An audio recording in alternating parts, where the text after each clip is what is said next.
Hello everyone, I'm Craig Goldberg and welcome to another episode of Battleground Chats, where I typically talk to interesting risk and resilience people from around Australia and the world. But in this episode, I want to do things slightly differently, as we've reached the milestone of just over 20 episodes. That's 20 conversations with leaders, thinkers and doers who've shared their stories about risk, resilience and everything in between. So today, I wanted to reflect on what we've learnt, the themes that repeat, the trends that are emerging, and the insights that tie it all together. So think of this as like a guided tour of the first 21 episodes and look ahead at where we go next. So theme 1, risk as a foundation, but really resilience as the goal. If one word dominates all the podcasts to date, it's risk.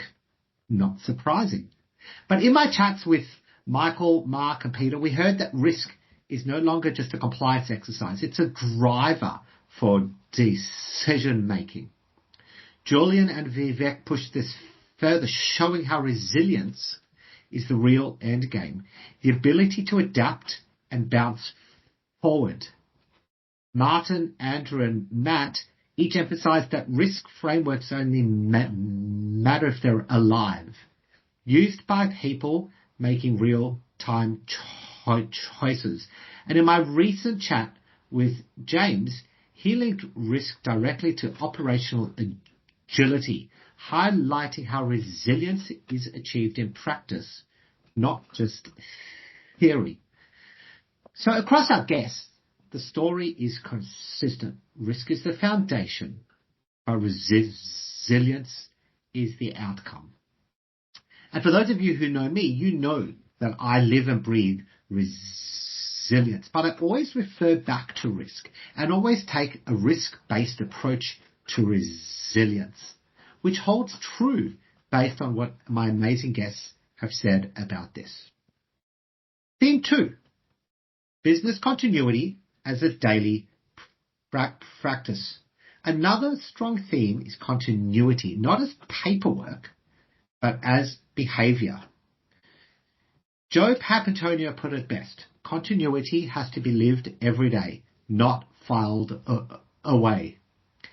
Dan and Jane agreed, stressing that culture makes the difference between plans that sit on a shelf and plans that work in practice. The last thing we want is plans that sit on a shelf and go to binder heaven. One of my favourite sayings. Elspeth described continuity as muscle memory, something teams just do without thinking. And Kirsty showed how continuity shows up in frontline operations in the way processes run, not just in binders. These voices remind us that continuity needs to be a daily practice, not just a static plan. Theme 3, crisis and emergency as stress tests. Crises and emergencies come up often, not as expectations, but as stress tests. Paul Perkins spoke about preparedness and how crises reveal hidden gaps. Damien highlighted the role of leadership in holding teams together under pressure. And Craig and Kate both brought out the importance of clear communication in those high-stake moments, which was summarized nicely by Tom, who framed crises as tests of values as much as systems. Together, these conversations highlight a truth. Crises aren't side stories. They're the exam that shows what really works. And the only way to really get there, as I've always argued, is by testing. And testing makes sure that when something happens and when the crisis and emergency hit, that you're able to really focus on dealing with the crisis and not trying to work out what am I going to do and how am I going to do it. It's about building in that muscle memory. Theme 4, boards, metrics, and the language of value. A fascinating trend across this series is how boards and executives engage with risk.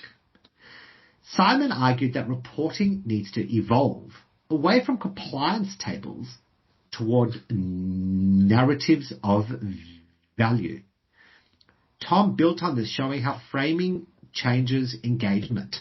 And Kate and Craig share practical examples of reporting dashboards that win attention at the top table. Matthew Chill reminded us of the importance of translation, making complex risk issues simple enough for strategic leaders to act on. The message is that boards are listening, and it's on us to speak their language. So think about when the last time you engaged your board on continuity and risk issues. Have they been involved in an exercise or a test? Have they engaged? Do they understand their role? And what do they really do when crises happen?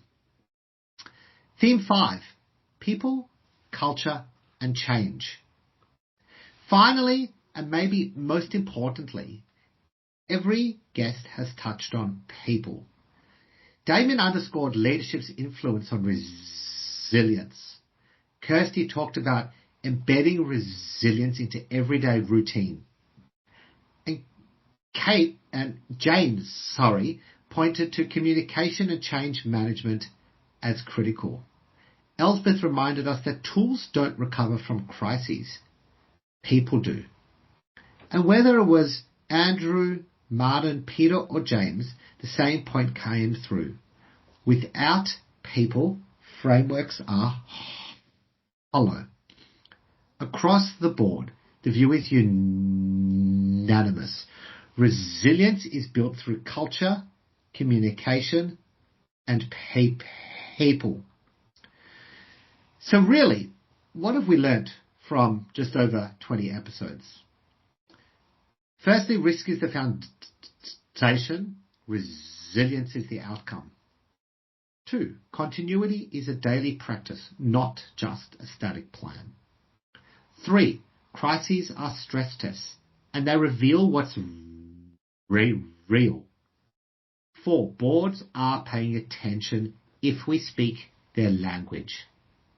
And finally, resilience at its heart is about people. So I really want to thank every one of our guests, Michael, Mark, Peter, Julian, Vivek, Martin, Andrew, Matthew, Joe, Dan, Jane, Elspeth, Kirsty, Paul, Damien, Craig, Kate, Tom, Simon, and James. Each of you brought insights that have made this series richer. They've helped us think slightly differently about how to build resilience into our organizations. So thank you for joining me on this Battleground Chats journey so far. We have lots more to come, amazing people from around the world who will be joining us for future episodes. As we delve deeper into the idea of risk and resilience, what makes it tick? How do we enhance our companies, our clients, our people's resilience? And I appreciate you all being involved. Here's to 21 more episodes.